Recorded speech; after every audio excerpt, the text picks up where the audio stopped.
चलो दोस्तों, volatile market में मैंने दो स्टॉक्स को बाई किया हुआ है। इनफैक्ट ये दोनों ही स्टॉक्स मेरे पोर्टफोलियो में है। एक गैस सेक्टर से और दूसरा आईटी कंपनी है, ऑलरेडी मेरे पोर्टफोलियो में है, लंबे समय से मेरे पोर्टफोलियो में है। लेकिन मैंने यहां पर कुछ और अपने पोर्टफोलियो में एडिशन किया हुआ है। तो यहां मेरी क्या लर्निंग है, क्या थॉट प्रोसेस है, आपके साथ इस वीडियो में मैं डिटेल में शेयर करूंगा। तो जो पहला नाम है वो है गेल इंडिया। गेल इंडिया में एक इंपॉर्टेंट न्यूज आई है, ठीक है। और वो न्यूज क्या है कि जो गेल की जो नेचुरल गैस की जो पाइपलाइन है, तो वहां पर वो टैरिफ चार्ज करते हैं, ठीक है। और यहां जो पीएनजीआरबी है, जो रेगुलेटरी बॉडी है, उन्होंने 45% हाइक जो है उसकी अनुमति दी है। तो जो भी नेचुरल गैस का जो पाइपलाइन है, अभी जो प्राइस रहेगा नया 58.61 MMBTU यहां पर है। अब ये जो न्यूज है ये बहुत ही एवेटेड न्यूज थी। पिछले 2-3 महीनों से मैं ट्रैक कर रहा था कि क्या नया भाव आता है, और वो बहुत ही इंपॉर्टेंट यहां पर हो जाएगा। जैसे गेल ने कहा था कि 70% कम से कम हाइक मिलना चाहिए, पर देखिए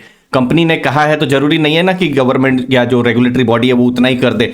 अगर 70% होता तो बेस्ट पॉसिबल केस होता, 68 रुपीज MMBTU होता, ना कि अभी जो 58.61 MMBTU। लेकिन फिर भी देखिए, पाइपलाइन अगर बढ़ेगा, अगर टैरिफ बढ़ेगा तो उससे क्या हो सकता है कि जो अर्निंग पर शेयर जो है, अर्निंग पर शेयर और जो रेवेन्यू है, ये अगले फाइनेंशियल ईयर में ये बढ़ सकता है। और ये एक्चुअली में अप्रैल 1, अभी बहुत रिसेंट में है, अप्रैल अगला फाइनेंशियल ईयर आ ही रहा है, वहीं से ये लागू हो जाएगा, ठीक है। तो ये जो प्राइस हाइक हुआ है, यहां पर एक इंपॉर्टेंट न्यूज आई थी जिसके बेसिस पर, जो मैं ट्रैक कर रहा था, जिसके बेसिस पर मैंने थोड़ी सी बाइंग यहां पर की हुई है। अब कुछ दिनों पहले ही CLSA ने भी एक नोट निकाला हुआ था जहां पर री रेटिंग जो थी वो पॉसिबल हो सकती है, ऐसा उन्होंने कहा था। तो बिजनेस के लिए पॉजिटिव है, लेकिन मुझे लगता है ये तो सिर्फ एक डेटा सेट है, और भी डेटा आएंगे, क्योंकि बाद में जो एनालिस्ट लोग हैं उनके साथ मीटिंग हुई है। एनालिस्ट लोग यहाँ पर क्या अर्निंग पर शेयर के नए एस्टिमेट देते हैं, किस तरीके से प्रॉफिट या जो रेवेन्यू में बढ़ावा हो सकता है, तो वो सब जो चीजें रहेंगी वो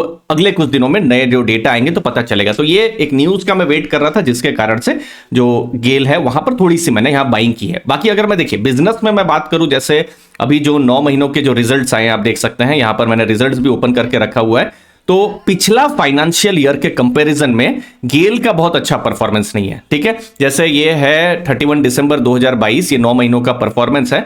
आप ये 9 महीनों में अगर आप प्रॉफिट देखेंगे तो ये है 4697 करोड़, मतलब अप्रैल से दिसंबर 2022, अभी जो फाइनेंशियल ईयर चल रहा है। लेकिन अप्रैल से दिसंबर 2021 जो पिछला फाइनेंशियल ईयर था, तब प्रॉफिट आप देखिए 7680 करोड़ के थे, तब प्रॉफिट भी बहुत अच्छे थे। इनफैक्ट अभी आप देखिए प्रॉफिट इस क्वार्टर में 245 करोड़ का ही यहां पर हुआ है। तो देखिए यहां पर गेल के बिजनेस को भी इंपैक्ट हुआ है, खासकर इस फाइनेंशियल ईयर में, क्योंकि जब गैस के प्राइसेस बहुत ज्यादा बढ़ गए थे, तो जो गैसप्रॉम है जिनसे उनको गैस मिलता है, उन्होंने भी स्पॉट में जो गैस है सप्लाई करने को मना कर दिया था। लेकिन अब धीरे धीरे गैस के प्राइसेस भी घट रहे हैं। तो मैं इसको अपने पोर्टफोलियो के लिए एक कॉन्ट्रा जैसा स्टॉक मानता हूं कि गैस के प्राइसेस नीचे जाएंगे, फिर ये सब जो पीएनजीआरबी का नया जो टैरिफ आएगा, जो 2023 अभी जो फाइनेंशियल ईयर है ये तो बहुत अच्छा नहीं जा रहा है, लेकिन अगला जो फाइनेंशियल ईयर जो अभी से अप्रैल से ओपन अभी चालू हो जाएगा, वहां पर अच्छा बिजनेस हो सकता है, ऐसा मेरा एक्सपेक्टेशन है। बाकी देखते हैं कैसा फिर रिजल्ट्स आता है, ट्रांसक्रिप्ट्स आती है,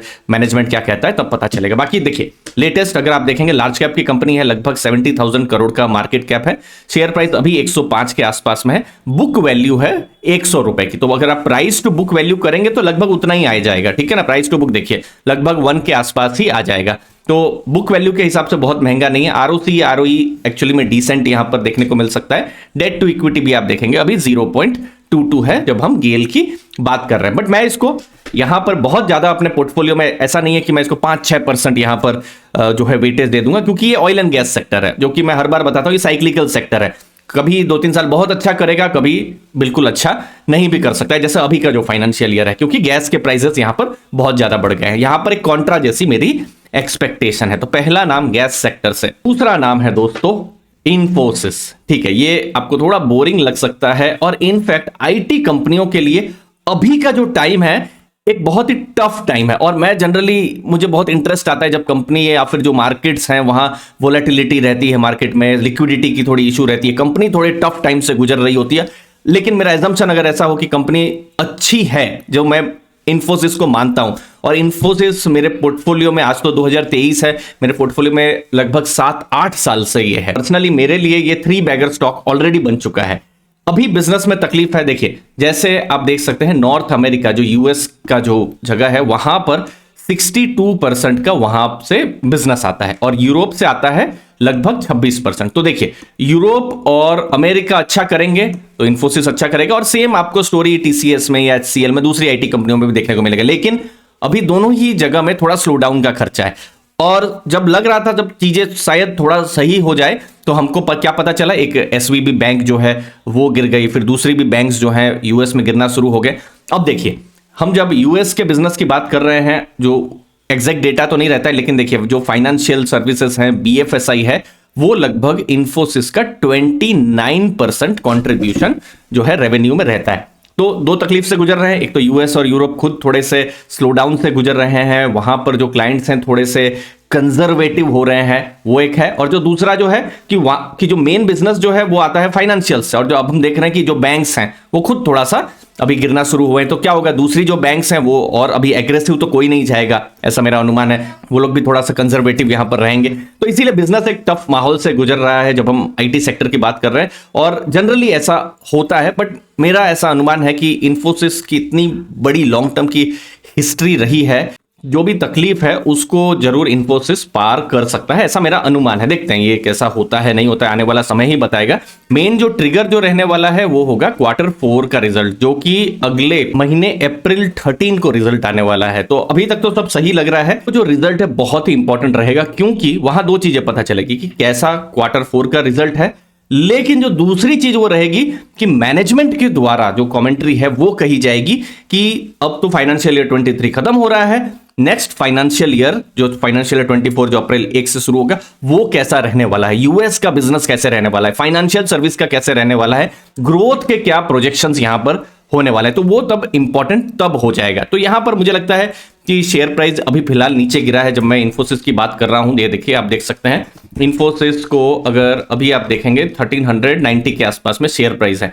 प्राइस टू बुक के प्राइस टू अर्निंग के हिसाब से अभी भी 24 के आसपास में है। ये एक थोड़ा सा प्रीमियम वैल्यूएशन उनको मिला हुआ है, लेकिन हिस्टोरिकल 5 साल का अगर हम लेवल देखें तो उसके आसपास ही है, 24-25 के आसपास ही रहता है।